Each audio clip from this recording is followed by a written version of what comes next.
오늘 말씀은 사도 바울이 예수님을 믿고 참된 그리스도인이 되었을 때 참된 그리스도인은 어떤 삶을 살아야 되느냐에 관한 부분을 놓고 에베소 교회 성도들을 향하여 권면한 내용입니다. 그리스도인이라면 그리스도인이 되기 이전에 예수님을 믿기 이전과 이후의 삶이 달라야 된다는 거죠. 그것을 옛사람이라는 표현과 새사람이라는 표현으로 그렇게 표현하면서 권면하고 있는 것을 보게 됩니다. 결론부터 말씀드리면 예수님을 믿고 그리스도인이 되었으면 이제는 옛사람을 벗어버리고 새사람이 되어야 한다는 거예요. 새사람. 옛사람의 모습으로 살면 안 된다는 것이죠. 새사람의 모습으로 삶을 살아가야 한다는 거예요. 그렇다면 옛사람의 특징은 무엇이고 새사람의 특징은 뭐냐? 무엇을 기준으로 해서 옛사람이라고 하고 무엇을 기준으로 해서 새사람이라고 하느냐라고 하는 거예요. 신앙생활을 먼저 하면 새사람이고 신앙생활을 이제 막 나중에 하면 옛사람인가? 그런 게 아니라는 거죠. 신앙생활을 오래 했다고 하더라도 옛사람일 수가 있고요. 여기에 긴장감이 있는 거죠. 신앙생활을 이제 막 시작했다고 할지라도 새사람일 수 있다는 거예요. 신앙생활을 오래 했느냐 짧게 했느냐 그것이 옛사람과 새사람을 구별하는 기준이 아니라는 겁니다. 그러면 옛사람의 특징은 뭐고 새사람의 특징은 뭐냐? 무엇을 기준에 두고 옛사람이다 새사람이다라고 말하느냐? 오늘 사도 바울은 옛사람과 새사람의 가장 중요한 특징과 기준이 무엇인지에 대해서 언급하고 있는데, 이를테면 옛사람은 어떤 삶을 살아가는 사람들이 옛사람인가 하면 유혹의 욕심을 따라서 삶을 살아가는 사람이라면 옛사람이라는 거예요. 수많은 유혹들이 있죠. 그리고 우리의 마음에 욕심을 자극하죠. 그래서 그 유혹의 욕심을 따라가는 사람이라면 30년, 40년 신앙생활을 했어도 그 사람은 옛사람이라는 거예요. 그러면 새사람은 새사람의 특징과 새사람의 그 삶의 새사람인지 아닌지를 구별하는 기준은 뭐냐? 새사람은 하나님을 따라 살아가는 사람이 새사람이라는 거예요. 어제 예수님을 믿고 예수님을 구주로 영접하여 신앙생활을 막 시작한 사람이라 할지라도 하나님을 따라서 삶을 살아가면 그 사람은 새사람이라는 거죠. 50년 신앙생활을 했는데도 여전히 유혹의 욕심을 따라 삶을 내가 살아가고 있다면 그 사람은 옛사람이라는 거예요. 긴장감이 여기에 있는 거죠. 예수님을 믿는 시점, 그 기간이 기준이 아니라 어떤 삶을 사느냐, 그것이 기준이라는 것이죠. 다시 말해 옛사람은 자기 마음과 자기 생각대로 사는 사람이 옛사람이고, 새사람은 누구의 마음대로 사는 거예요? 하나님의 마음대로, 하나님의 생각대로, 하나님의 뜻대로 삶을 살아가는 사람이 새사람이다 하는 거예요. 그런데 우리는 어떤 사람이 돼야 된다는 겁니까? 내 안에 그리스도를 구주로 고백하고 그리스도를 구주로 영접한 그리스도인으로서 내가 삶을 살아간다 그러면 나는 옛사람이 돼야 된다는 거예요? 새사람이 돼야 된다는 거예요? 새사람이 돼야 된다는 거예요. 아멘. 아멘. 달리 말하면 옛사람은 인생의 주인이 누구라고 생각하며 삶을 사는가 하면 내 인생의 주인은 나라고 생각하고 자기 자신이라고 생각하고 사는 사람이에요. 내 인생의 주인이 나 자신이기 때문에 내 마음대로 살아도 되는 거예요. 내 생각대로 살아도 되는 거예요. 왜? 내 인생의 주인이 나니까. 주인 마음대로 살겠다는 거죠. 주인이 내 인생의 주인이 누구이냐, 이 문제는 굉장히 중요한 문제입니다. 옛사람이나 새사람이냐를 구분하는 차원에서도 굉장히 중요한 문제이지만, 삶을 주관하시는 하나님 입장에서 이 땅에서 삶을 평가하여 영원한 두 갈림길의 삶으로 나누게 하시는 일에 있어서도 인생의 주인을 누구라고 생각하며 삶을 살아가는 것은 굉장히 중요한 문제이다. 근데 옛사람은 인생의 주인이 누구라고 생각하는 거예요? 내가 내 인생의 주인이라는 거예요. 이런 사람들은 이런 얘기하죠. 내 주먹을 믿는다. 그런 얘기들 하죠. 그래서 결국 자기 인생의 주인이 자신이 주인이라고 여기기 때문에 자기 마음과 자기 생각대로 삶을 살아가는 그 길에는 반드시 죄악에 빠질 수밖에 없다. 사람을 창조한 하나님, 그리고 그 창조한 사람을 향하여 주신 그 말씀을 떠나게 되면 사람은 죄를 짓게 되어 있어요. 가만히 생각해 보세요. 사람이 하나님을 떠나지 않아. 창조주가 누군지 알아요. 그리고 그분이 어떻게 삶을 살아가기를 원하는지 안다 그러면 죄를 짓겠어요? 죄라는 것은 그 하나님을 버리는 것이고 하나님 말씀을 버리기 때문에 죄를 짓게 되는 거 아니겠어요? 그렇죠? 그것을 오늘 유혹의 욕심을 따라 사는 삶이라고 이야기하고 있습니다. 유혹의 욕심을 따라 삶을 살게 되면 반드시 죄의 길에 들어서게 돼 있고 죄에 빠지게 돼 있어요. 그래서 결국 멸망의 길을 향해서 가게 됩니다. 그러나 새 사람은 인생의 주인이 누구라고 생각하는 겁니까? 새 사람은 인생의 주인이 자기 자신이라고 생각하지 않아요. 인생의 주인이 누구라고 생각합니까? 하나님이 내 인생의 주인이라고 인정하고 고백하며 삶을 살아가는 사람들이 새 사람이다. 하나님이 내 인생의 주인이면 누구 마음대로 살아야 되는 거예요? 주인 마음대로 살아가야 되는 거예요. 하나님이 내 인생의 주인이라면 주인은 하나님 마음대로 삶을 살아가는 거예요. 하나님의 생각대로 살아가는 거죠. 하나님의 말씀과 하나님의 뜻대로 삶을 살아가는 거죠. 그 길이 힘들다 안 힘들다, 쉽다 안 쉽다, 좁다 넓다, 이건 문제가 되지 않아요. 하나님이 나의 삶을 통해서 기대하시는 삶이고 그렇게 사는 것이 하나님이 기뻐하시는 삶이시라면, 내 인생의 주인인 하나님이 원하시는 삶이라면 아무리 힘들고 어려워도 좁은 길이라고 할지라도 그 길을 걸어가는 것, 그것이 새 사람의 삶의 모습이다 하는 겁니다.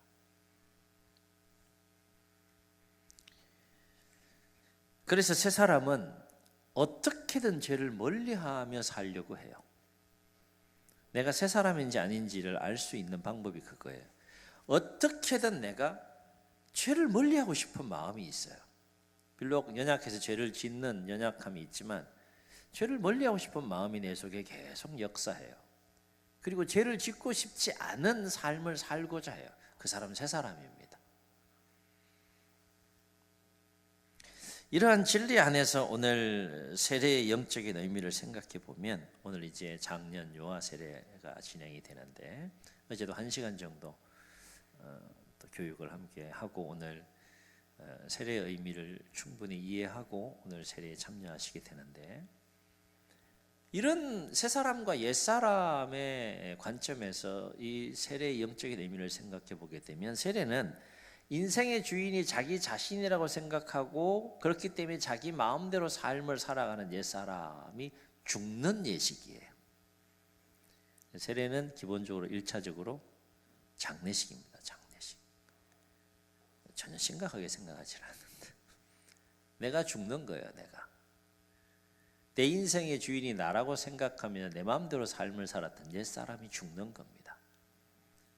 죽어야 사니까. 그리고 이제는 인생의 주인이 내가 아니라 하나님이 내 인생의 주인이라는 것을 선명하게 인정하고 고백하면서 내 마음대로가 아니라 하나님의 말씀과 하나님의 뜻대로 하나님 마음대로 내가 이제 삶을 살겠습니다라고 고백하는 거룩한 예식이 세례다. 그러니까 세례 예식을 통해서 완전히 뒤바뀌어야 될 두 가지가 있는데, 하나는 뭡니까? 인생의 주인이 완전히 뒤바뀌어야 돼요. 이제는 내 인생의 주인이 내가 아닌 것을 이 세례 예식을 통해서 내가 고백하는 겁니다. 그래서요, 예식은 우리 천주교에서 아주 많이 발달이 되어 있어서 참 그런 부분에 대해서 또 우리가 적용해야 될 부분들도 참 많은데, 천주교에서는 그 신부가 되는 과정 속에요, 이런 예식을 통해서 나는 죽었습니다 이 표현을 바닥에 그냥 갑자기 이렇게 엎드린대요. 그것도 의미가 있는 거죠. 그렇죠? 상징적인 것이긴 하지만 우리는 그냥 이렇게 무릎 꿇고 이제 의미만 생각하고 세례를 베풀지만, 천주교에서는 이제 신부의 길을 걸어가려면 바닥에 갑자기 이렇게 엎드리는 거예요.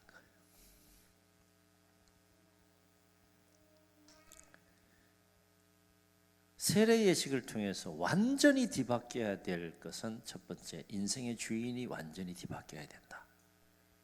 내가 아니라 하나님이 내 인생의 주인이 되는 예식, 그게 세례 예식. 두 번째, 인생의 주인이 뒤바뀌었으면 뭐가 바뀌어야 돼요?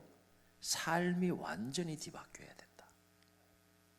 주인과 삶이 완전히 뒤바뀌는 것을 인정하고 고백하며 그렇게 삶을 살겠다라고 하는 거룩한 예식이 세례이다. 그래서 바울은 23절에서 옛사람이 새사람이 되기 위해서는 어떻게 해야 된다고 말합니까? 23절 한번 다시 읽겠습니다. 시작. 오직 너희 심령이 어떻게 새롭게 돼요. 새롭게 돼요. 강조하잖아요. 오직 이 길밖에 없다는 거죠. 너희 무엇이 심령이 어떻게 돼야 된다는 거예요? 새롭게 돼야 된다는 거예요. 완전히 뒤바뀌어야 된다. 새롭게 된다는 부분은 어떤 의미를 의미하는 겁니까? 주인이 뒤바뀌어야 된다는 거예요. 또 무엇이 뒤바뀌어야 된다고요? 삶이 뒤바뀌어야 된다는 거예요. 우리가 참된 그리스도인이라면 우리의 인생의 주인과 우리의 그 삶이 내 마음대로 사는 삶이 아니라 이제는 주인 되시는 하나님의 마음대로, 하나님의 뜻대로, 하나님의 생각대로 사는 삶으로 완전히 뒤바뀌는 삶이 세례 예식과 그 이후에 있어야 한다. 그냥 형식적인 절차에서 물 뿌리고 그냥 세례를 주노라 이렇게 끝나는 그런 의미가 아니라는 거예요. 놀랍기는 이미 세례를 받고 신앙생활을 먼저 시작한 성도님들은 오늘 이런 영적인 의미, 또 세례의 의미를 다시 한번 마음에 되새기면서 내 인생의 주인이 내가 아니라 하나님이구나라는 것을 다시 한번 확인하고 다시 한번 인정하고 그 하나님 말씀과 뜻 가운데 더욱더 삶을 살아갈 수 있는 삶이 되시기를 예수님 이름으로 축복합니다. 그리고 오늘 이제 이 세례의 또 더 깊은 영적인 의미와 새 사람과 옛 사람의 관점에서 또 세례의 의미를 오늘 말씀을 통하여 마음에 새기고 세례에 임하는 우리 세례 받는 분들은 이 세례 예식을 통해서 마음으로 작정을 하세요. 마음으로 결단을 하시고 그리고 각오하시고 그렇게 이 예식에 임하시고 세례 받은 이후에 이 예식에 하나님 앞에서 내가 인정 고백했던 그 마음대로 삶을 살기에 몸부림치는 아름다운 몸부림이 있기를 주의 이름으로 축원합니다. 내가 내 인생의 주인이 그동안 나인 줄 알고 살았는데 이제는 내 인생의 주인이 하나님인 것을 인정합니다. 그리고 이제 나는 내 마음대로 살지 않겠습니다. 내 생각대로 살지 않겠습니다. 하나님의 마음과 뜻대로 살겠습니다. 이런 고백과 결단과 각오가 세례의 가운데 있게 되어서 먼저 신앙생활 하신 분들이나 오늘 세례를 받는 모두가 하나님이 우리 인생의 주인 되시고 그 주인 되신 하나님의 기쁨이 되는 삶을 살아가는 우리 모두가 되시기를 예수님의 이름으로 축복합니다. 축원합니다. 우리 말씀을 기억하시면서 우리 함께 찬양하시고 기도하신 후에 세례 예식 또 진행하도록 하겠습니다.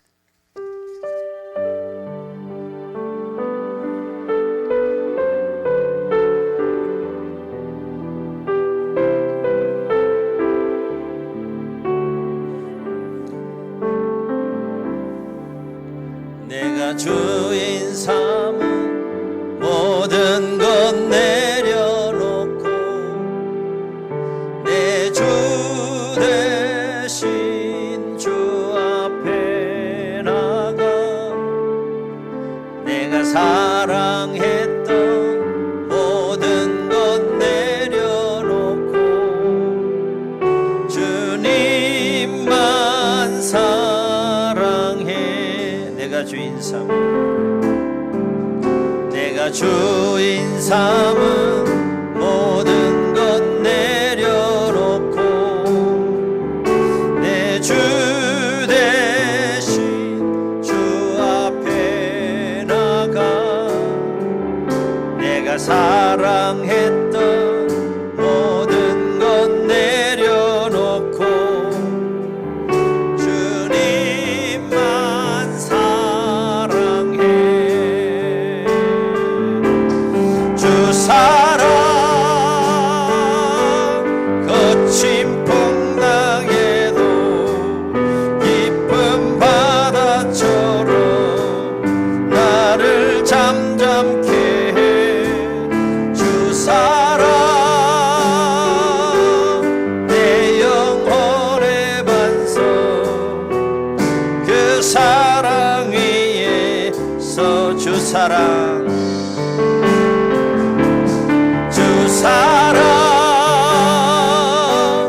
거친 풍랑에도 깊은 바다처럼 나를 잠잠케 해. 주 사랑 내 영혼의 반석 그 사랑 위에 서리. 말씀을 기억하시면서 주의 눈을 감으시고 우리 한번 통성으로 기도하시겠습니다. 옛사람이 있다고 했고 새사람이 있다고 했습니다. 예수 그리스도를 구주로 영접하고 하나님을 아버지라 고백하는 참된 그리스도인들은, 하나님의 자녀와 백성들은 이제 옛사람의 삶이 아니라 새사람의 삶을 살아야 된다고 말씀합니다. 옛사람은 인생의 주인을 자기 자신으로 여기고 자기의 마음대로 유혹의 욕심을 따라 삶을 살아가는 자들이라면, 새사람은 그 모든 옛사람의 삶을 벗어버리고 하나님의 마음, 하나님의 생각, 하나님의 말씀, 하나님의 뜻을 따라 살아가는 삶을 살아가는 자들이 새사람이라 했습니다. 이제 오늘 말씀을 우리의 마음에 다시 한번 새기고, 이미 우리의 세례를 받고 신앙생활을 먼저 신앙생활을 한 우리 성도님들이나 오늘 세례에 임하는 우리 세례받는 분들이나 동일하게 이후의 생애와 삶 더 선명하게 내 인생의 주인은 하나님입니다 고백하고, 그 고백에 합당한 하나님의 마음, 하나님의 뜻대로 하나님이 기뻐하시는 삶을 살게 해달라고 우리 주님 세 분 부르시고 통성으로 기도합니다.